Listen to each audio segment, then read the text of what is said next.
V závere športového spravodajstva si v krátkom profile pripomenieme úspech šachového klubu Šachy Reinter-Humenné, ktorého áčkový tím v tejto sezóne nenašiel premožiteľa a zaslúžene postúpil do prvej ligy. Vznik klubu pod názvom Šachy Reinter-Humenné sa datuje do roku 2009, kedy vďaka skvelému nápadu a predovšetkým podpore inžiniera Jaroslava Pčolu vznikla nezisková organizácia. Jej hlavným cieľom bolo poskytnúť všetkým nadšencom šachu bez rozdielu veku a pohlavia, aby plnohodnotne využívali svoj voľný čas a venovali sa šachu, teda strategickej hre s dávkou inteligencie, rozvahy a odvahy. Za necelé 4 roky existencie klubu sa dokázali humenskí šachisti postupne prepracovať z 3. až do 1. ligy. Postup medzi slovenskú šachovú špičku nebol jednoduchý a vyžiadal si nasadenie a celoročné úsilie všetkých hráčov áčkového tímu. Toto kvalitné a hrácky silné družstvo podávalo výborné výkony počas celej sezóny a jednoznačným víťazstvom v poslednom zápase nad Sláviou PU Prešov završili úspešnú druholigovú anabázu. S 1 remízou, 9 víťazstvami a ziskom 28 bodov dominovali v 2. D lige a zaslúžene postúpili do 1. ligy. Tak samozrejme sme veľmi radi, že sa nám to podarilo. Pred rokom sme vyhrali 3. ligu a postúpili sme do 2. ligy. No ako nováčik sme sa trošku posilnili, prišli niektorí mladší hráči, s ktorými som niekedy hrával a veľmi pekný úspech je na svete. Dokonca takým spôsobom, že celkové 80 možných bodov, keď jeden bod je za výhru v partii, sme získali 65, čo je priemer 6,5 bodu na zápas, 6,5 z 8. Takže okrem jednej remízy s našim najvážnejším konkurentom, ktorými boli Prakovce, veľmi silný super, sme ostatné zápasy vyhrali v priemere 6,5 ku 1,5. Takže tešíme sa na 1. ligu a dúfam, že tam nebudeme hrať len také nejaké druhé husle, ale naše ciele sú ambiciozne, aspoň do 3. miesta by sme sa chceli umiestniť. Myslím, že máme na to káder. Poďakovanie a obdiv za zisk doposiaľ historicky najvýraznejšieho úspechu patrí celému hradskému kádru Šachy Reinter-Humenné A. Vynikajúco hral medzinárodný majster šachový Mazur Števo, ktorý má síce len 20 rokov, ale na druhej šachovnici uhral 9 bodov z 9, takže ani jednu partiu neremizoval a hral to nádherne. Na 3. šachovnici rovnako silný hráč, medzinárodný majster Pavol Pčola, odohral 9 partií a získal 8 bodov za 7 výhier a 2 remízy. Veľmi pekne hrali aj hráči, ktorí neodohrali komplet 9-10 partií, to znamená Mišo Lašanda urobil 4 zo 4, Rajňák urobil takisto len s 1 prehrou 7 výhier, myslím, mal. Alenka Mrvová rovnako 2 remízy, ostatok všetko výhry. Ja som mal 7 z 10. Juránko Janko na 8. na 8. šachovnici, takisto veľmi pekný výsledok, myslím, s 1 prehrou.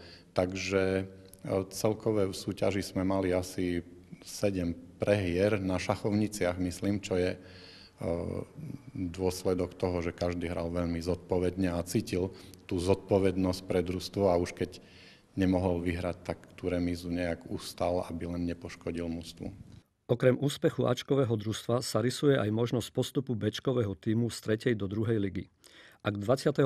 apríla zvíťazia v poslednom zápase nad Zborovom, môžu v šachovom klube oslavovať ďalší tohtoročný postup. Béčko väčšinou tvoria starší hráči, ktorí ale hrajú šach celý život a by som povedal, sú zase takou ozdobou aj v rámci Slovenska. 6 sa ich zúčastnilo na majstrovstvách Slovenska seniorov od 60 rokov. A v podstate títo hráči tvoria kostru družstva B, ktoré doteraz len jeden zápas prehralo. Máme v pláne, aby v tej 2. lige dostávali priestor jak tí starší hráči, ktorí si postup vybojovali, ale aj mládež, ktorá za tie 4 roky ich dorástla a aby tí starší mohli odovzdávať skúsenosti. Bodaj by sa im to podarilo toho 21. apríla, takže držme im palce. Kto nemyslí na viac krokov v dostatočnom predstihu, nezvíťazí. To platí ako v šachu, tak aj v živote. S touto filozofiou pristupujú k výchove najmladšej generácie šachistov aj v Humenskom klube. Od školského roku 2012-2013 zapojil klub do európskeho projektu Šach na školách 5 základných škôl v Humennom s cieľom spopularizovať šach ako šport aj medzi súčasnou mladou generáciou a prinavrátiť mu tak niekdajší lesk.